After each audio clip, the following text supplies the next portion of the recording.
Welcome to episode 76 of the Talking Friars podcast. Ben Fadden here today.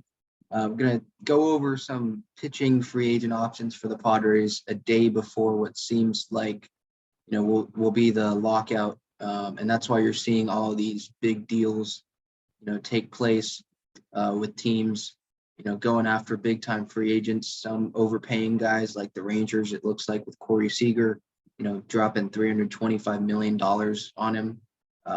Even though the Rangers aren't in contention right now, but obviously that's a long-term deal. Same with Simeon, middle infield solidified in Texas with that 7-year deal.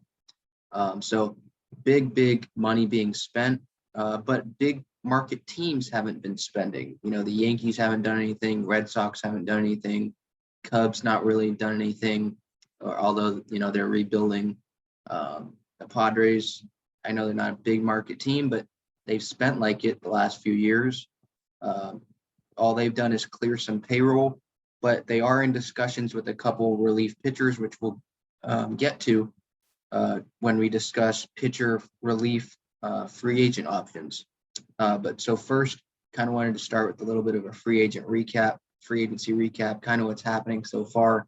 A lot of action. I mean, Max Scherzer to the Mets, 3 years, $130 million.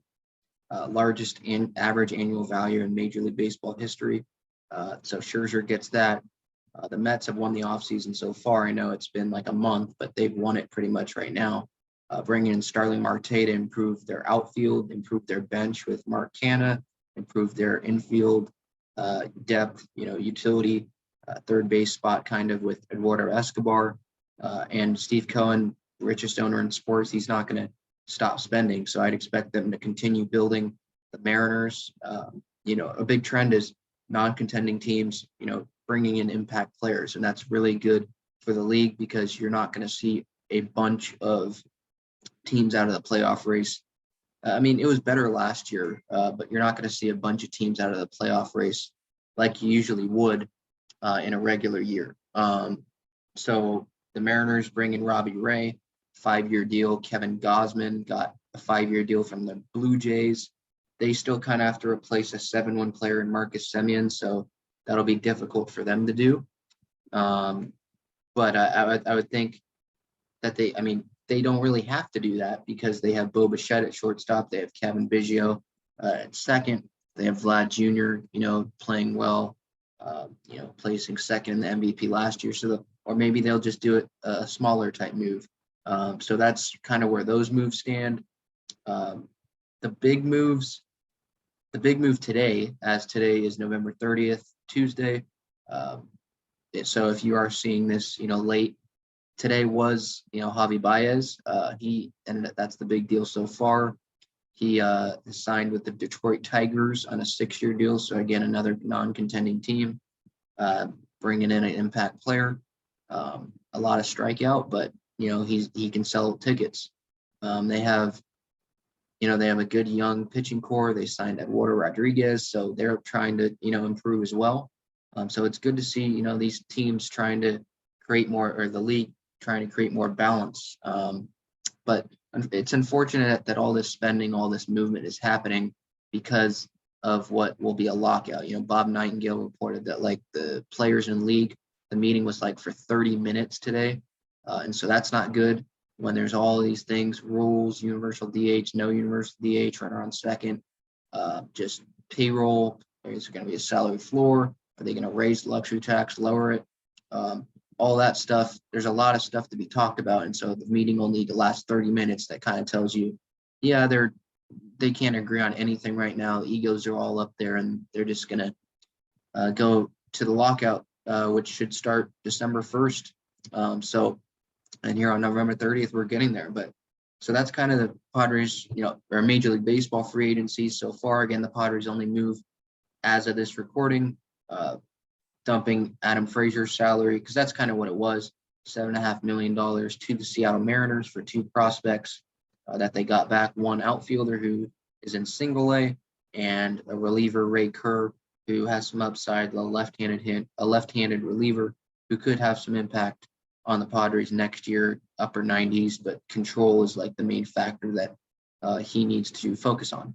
But so let's just start with the pitcher free agent options. Again, starting pitchers will go to, relievers will go to. I have some film a little bit to show of one of the rumored signings or discussions that the Padres are having with one of the relievers. I'll show that. He's from Japan. And so not many people know about him. So I'll show some video on that. But first, let's start off with the rotation options. Some have gone off the board. The big names, obviously, those aren't realistic targets. The Kevin Gausmans who went to Toronto, the Robbie Rays, the Max Scherzers, those guys weren't targets for the Padres because they don't need frontline guys that cost a lot of money. That's the good news. They have that. Yu Darvish, Blake Snell, Mike Clevenger coming back from Tommy John. Joe Musgrove pitched really well, was the only guy that pitched the whole season in the Padres rotation. So hopefully, fingers crossed that he can continue that again. So they don't need front of the rotation help.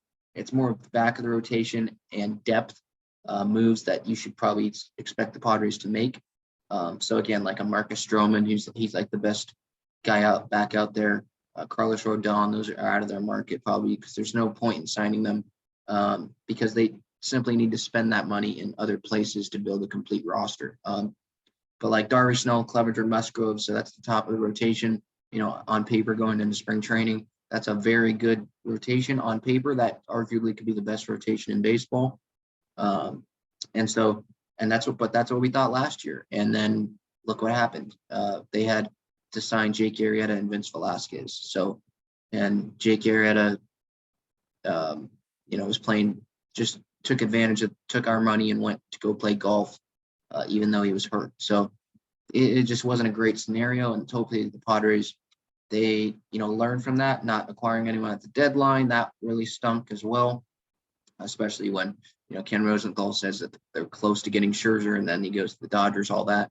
So hopefully they learn from that. And now they, build some depth there because right now it's the same situation as last year, except you get a couple guys back, from injury with like the Nelson Lamets, the Mike Clevengers of the world.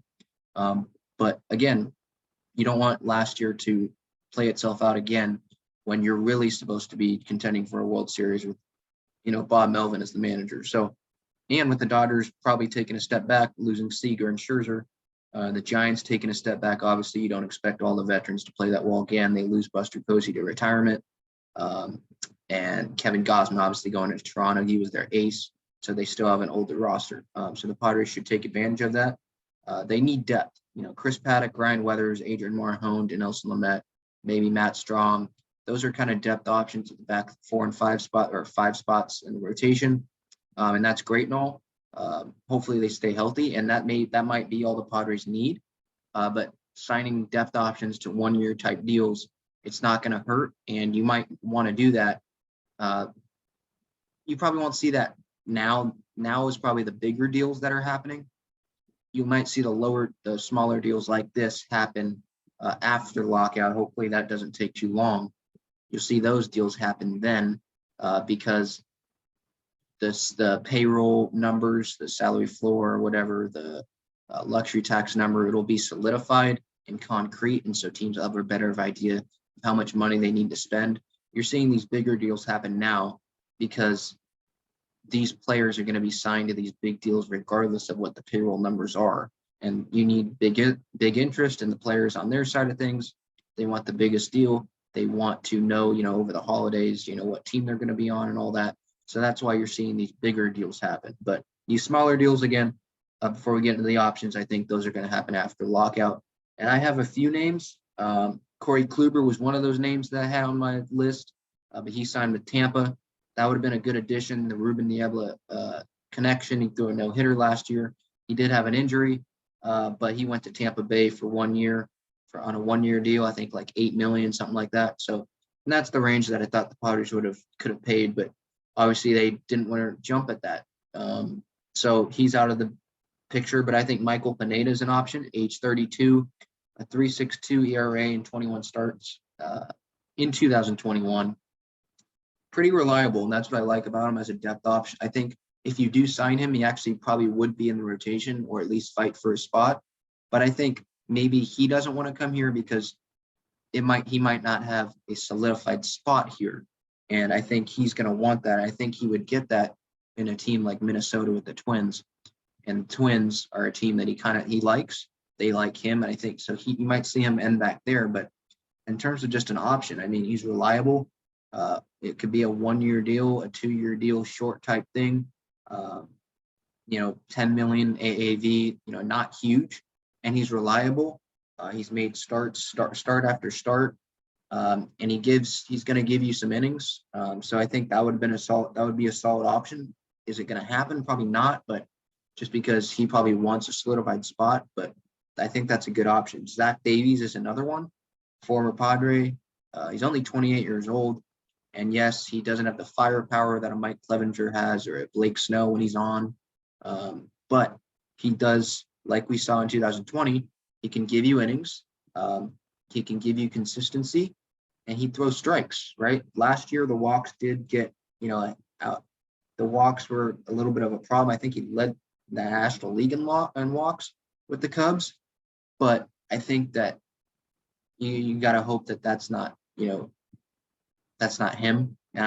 Based on his production, his stats in past years, that isn't him. So I'm not too worried about that. But bad year in 2021 last year, but some of that might be attributed to he wasn't on a good team in the Cubs, a rebuilding team. He went to the Cubs in that Darvish trade. So I think some of that, the bad defense, maybe errors that weren't counted errors and they were earned runs, or guys just don't have speed in the outfield or whatever. So I think you could attribute to some of that to that, but a 3.62, a 5.78 ERA is not good. But again, kind of with the walks thing, you think that, Davies, that's just not him and that he would bounce back. And because of that bad year, maybe the Padres can take advantage of that and give him a less salary, 5 to 10 million. That should be a pretty good deal if he wants to return to the Padres and contend. And I think that he would. So I think that would be a good depth option. I'd assume that he's comfortable here. And he pitched well in a Padre uniform. So he's a ground ball type pitcher. Padres defense looks really good. Jake at second as of now. You got Machado and Tatis, obviously. That's a good infield defense, and I think he enjoyed that in 2020. So I think Davies is an option. All these are 1-year deals because you don't know what Gore is going to happen. It's just depth options. You don't need these big splashes because they have these big name guys, multiple years of control at the top of the rotation. So short-term deals. John Lester is another one. This one, I think the Padres really should pounce at because he's not going to cost anything at all. And the Cardinals, he was on the Cardinals last year after he was traded before the deadline. He might not be a great fit on the Cardinals anymore because Steven Matz signed there as a back of the rotation guy. So I think the Padres should take a look at Lester. I mean, he only made $2 million last year with the Nationals in that 1-year deal before coming to St. Louis. That's nothing. And for a future Hall of Famer, in my eyes, 37 years old, he's reliable. When looking at his baseball reference, I mean, it was kind of staggering. Guys that are this age, you think that, they break down, injuries happen, whether that's the elbow, the arm, just stamina-wise, less innings. But that hasn't really been the case with Lester. And despite his consistency, again, that payroll number, that payroll, salary, $2 million is nothing. And for a depth option that can, give Paddock a little bit of rest coming off that dead arm, can move Lamet to the bullpen maybe if Lester continues to make start after start. I mean, this would be a great scenario, I think, for the Padres to jump at. In 2018, 32 starts. 2019, 31 starts. Jump 2020 because there wasn't a full season. 2021, 28 starts. For the last 3 full seasons, he's made at least 28 starts. That's huge, especially as we saw last year with the Padres. And, their rotation it crumbled. Musgrove's the only reliable guy there last year, which was unfortunate, but hopefully that doesn't happen this year. But having that Lester there in the back of that rotation as a depth option, I think that would be really, really good for the Padres. So I would be all in on him. Tyler Anderson is my last kind of option. 31 starts in 2021 with Pittsburgh and then Seattle, a 1.24 whip, walks and hits per innings pitched. 31 years of age. Like Lester, he's a pure depth option. Pretty much all these options are. A left-handed, starter, so that would balance out a rotation, at least a top half of the rotation that includes 3 of their 4 guys are righties, and Darvish, Clevenger, Musgrove, Snell's a lefty. So that would kind of balance out that, give teams a different look. And he would be a low salary as well. Again, all these are 1-year deals. I'm not AJ Preller, so I don't know where on the priority list starting pitching is. But like, you can listen to the Jesse Agler interview on episode 72. He said that starting, I asked him, what would your priorities be? And he said, pitching, pitching, pitching. You can never have enough pitching. And, I agree. I don't agree that it's their top priority, just because I think that on paper you don't think that those injuries and all that stuff is going to happen for a second consecutive year. So I think that starting rotation depth isn't their top priority, but it still is important, because we saw, if you don't have a starting rotation for a full year like that and it's in crumbles, Vince Velasquez and Jake Arrieta are not going to help you get to the postseason. I'm sorry, they're just not. Pedro Avila had to start a game the last weekend of the season. You can't have that happen if you're trying to win the division, if you're trying to make it to the World Series. So those are some depth options there. Relievers, now we can move to the bullpen. The bullpen, I think, is a little bit more, it was probably higher on the priority list than the starting rotation, because some of the bullpen options can go to the rotation if they need to on openers, whether that's Stammen, Lamet, Strom, guys like Pierce Johnson, Chris Matt, guys like that. So I think that the bullpen's would be more of a focus. And we've seen that with the Padres so far. It's been reported earlier today on Twitter. Now, it has not been confirmed that these deals have been signed as of this recording. That might change as you're seeing this. But they have had serious discussions with Luis Garcia, who was on the Cardinals last year, and Robert Suarez. They both had serious discussions with the Padres about signing deals. Suarez is, I believe, it was reported that he would be in the 1-year, $7 million range. And so that would, like I mentioned on Twitter, and then reposted on the Instagram stories, that this $7 million, this Robert Suarez deal would be, that would be the Adam Frazier money that they just freed up, that they'd give to him as an option in the bullpen. Right now, before we get into those two guys, the current bullpen options, Emilio Pagan, had a rough end of the season last year. I would expect that not to continue, just because he was hitting his spots. The fastball looked good. He just didn't really know. So maybe that was just better hitters facing him. And hopefully he improves, and maybe he's a little more careful with the Dodgers, because he got racked against them. So we'll see. Hopefully that can improve. Drew Pomeranz hasn't stayed healthy in this new deal with the Padres. So forearm issues, stuff like that. So I think that you can't really rely on him, but kind of with the starting rotation type thing, 2 years in a row, you wouldn't think that would happen. So we'll see what happens there. Austin Adams hit a bunch of guys last year, set records. That probably won't happen again. Hopefully he can refine his slider. Tim Hill, lefty. Nabil Chrismat was arguably the MVP, him and Stammen of the bullpen, just coming in for the rotation as, filling in. Just totally was like one of the MVPs of the team that no one's going to talk about, just keeping the rotation and the bullpen afloat there, just providing innings. Pierce Johnson, like I mentioned, Matt Strom dealt with injuries last year. And then they have, on the 40-man Reese Kinnear, Javi Guerra, the former shortstop, Trey Winginger had injuries. Jose Castillo had injuries. James Norwood, Pedro Avila, and Adrian Martinez, who has been in El Paso, one of their top guys in El Paso. So that's the options right now. Ideally, so you're going to have in the bullpen right now, it's Pagan, Pomeranz, Hills, Adams, Johnson, Chris Matt, maybe. And you'd think Strom, but who knows? And then you could include Lamet in that maybe, so that's 7.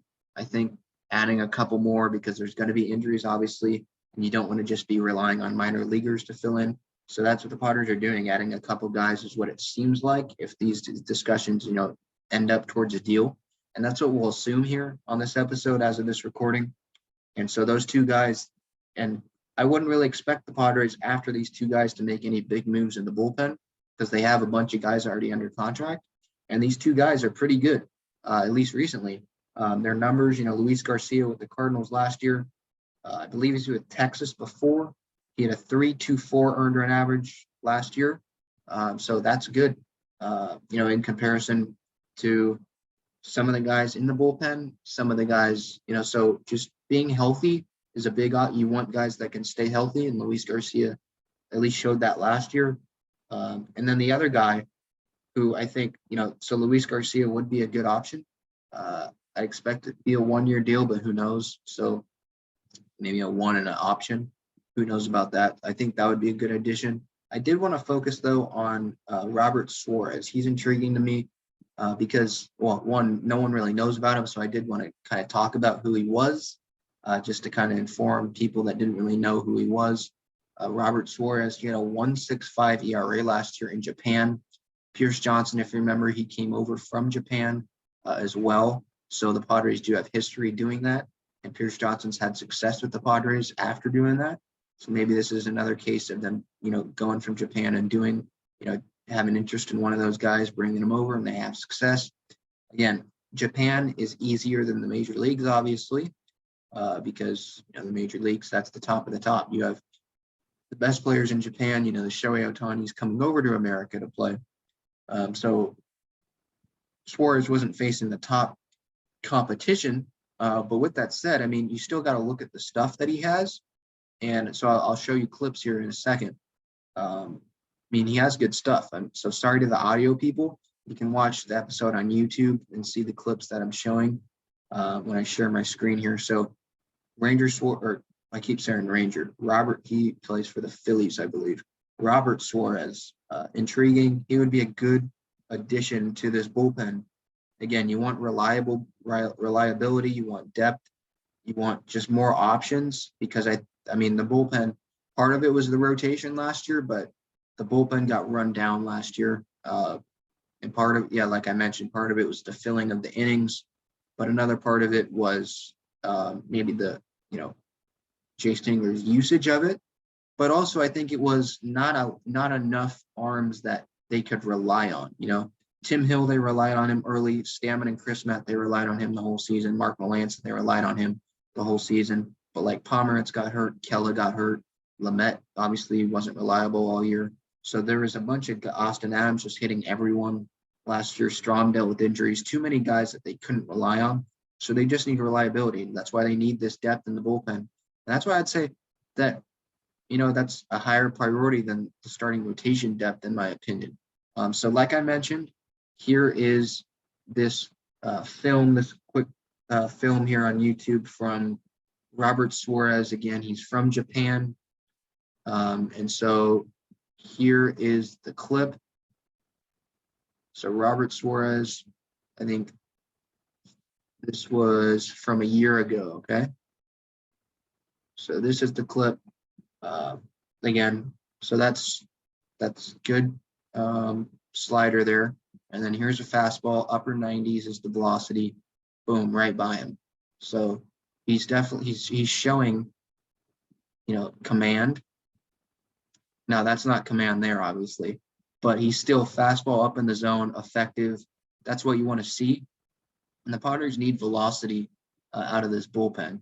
Okay, kind of hit his spot there, jammed him. So most of the time it looks like he's hitting his spots. The fastball's in the upper 90s.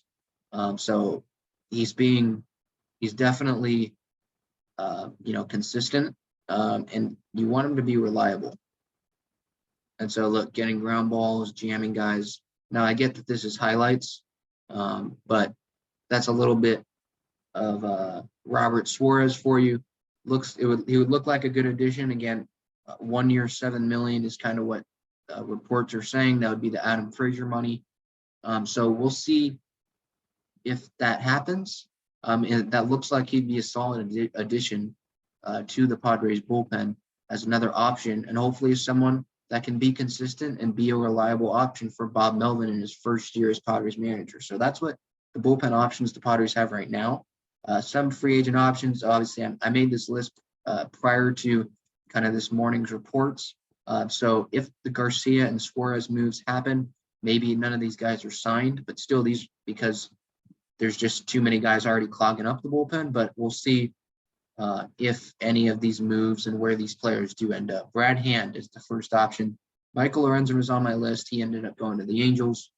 So he is right next to Cal State Fullerton, where he went to college. But Brad Hand, former Padre, played really well here. The slider is obviously his, bread and butter. When that doesn't work, he's not as effective as we saw last year with the Nationals and the Blue Jays, I believe, before he went to the Mets, where he pitched well with the Mets, had a 2.70 ERA to end the 2021 season with the Mets. He's gotten a bad rap recently, like I mentioned, with this. He just hasn't had the command. But his overall numbers aren't terrible. ERA under 4 still in 2021, even though it seems like his value has gone down. Remember the Indians, yes, they were slashing payroll, but he was the closer, I believe, going into last offseason, and they didn't even want to give him the 10 million like club option or something like that. And so they let him hit the free agent market. That's how they didn't want him. So his value has gone down, but it would be a good option. I think he'd accept the 1-year deal or with an option or something in the $10 million, $12 million range, kind of to rebuild his market, or to just go to a contender. So that's an option. Brad Boxberger was an option that I liked. He made $1 million last year in Milwaukee. So I wouldn't expect him to have a huge increase in salary. So that would be a cheap move. He's gotten a bad rap recently, or excuse me, no, he hasn't. That was Brad Hand. But Brad Boxberger, last 2 years, a 3.0 ERA and a 3.34 ERA. Former Padre, 33 years old. He's last year in Milwaukee, he had the lowest whip at 1.067. That's his lowest whip that he's had since 2014. So it looks like he's trending up, and maybe the Padres could take advantage of that. Could be a Melanson 2.0. A veteran guy. Didn't really seem like he might be a closer coming in, but he could have a very, very successful season if the Padres go that route. Again, with the Luis Garcia and Robert Suarez signings, it seems less likely that any of these guys get signed, just because those two guys, I didn't expect going into the offseason that they would make more than 2 or possibly, I guess, 1 more maybe addition to the bullpen. So we'll see about that. Steve Kishak, it's another, I kind of like him with the Tim Hill arm angle, but from the right side, so 2 different looks that way. He had a 3.42 ERA last year with the Angels.